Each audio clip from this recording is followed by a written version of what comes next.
Laithangnai Srangsal horo Khowai Hatkata Hatio Horjakha Kabangma Falno Khowai Thaplasakha Aro Thangnai ka Srangsalni Amsaini MLA Prashanto Debormate Podobil blog ni video Saiman ka joto milewoi Khongsi sini Falno Khowai Thaplasakha hinai Falno Khowai Thaplasawo joto milewoi khok sara rjakni slai rangmari ni maniknik Khowai Thaplasakha রাত আনুমানিক 10:30 নাগাদ আমাদের এই খোয়াই মহকুমার অন্তর্গত হাটকাটা বাজারে অর্থাৎ অগ্নিতে সম্পূর্ণ হাটকাটা বাজারের একটি অংশ দূষীভূত হয়ে গেছে। এর মধ্যে আমরা দেখতে পেয়েছি আমরা প্রকৃতি দোকান সম্পূর্ণভাবে পড়ে গেছে, আপনারা নিশ্চয়ই দেখতে পাচ্ছেন।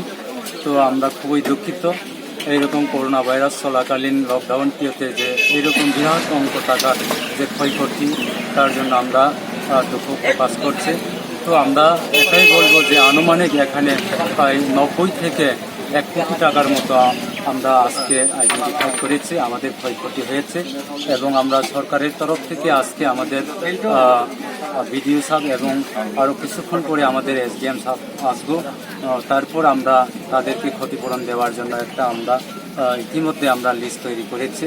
তো আমাদের সীমিত অর্থনৈতিক থাকা সত্ত্বেও আমরা কী করে তাদেরকে পুনরায় ব্যবসাতে আমরা তুলে দিতে পারবো, তার জন্য আমরা চেষ্টা করব। এবং আমরা আমাদের রেজিস্টার ম্যানেজমেন্ট যে দায়িত্বে আছেন মিনিস্টার এনসি দেববর্মা স্যার, ওনার কাছে আমরা ক্ষতিপূরণ বাবদ ইতিমধ্যে আমরা পিটিশন দিতে যাচ্ছে।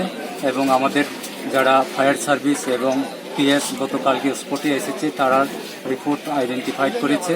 এতে আমরা আমাদের যে ক্ষয়ক্ষতির পরিমাণটা আমরা মোটামুটি 1 কোটি টাকার মতো আমরা ক্ষয়ক্ষতিটা আইডেন্টিফাই করতে পারছি।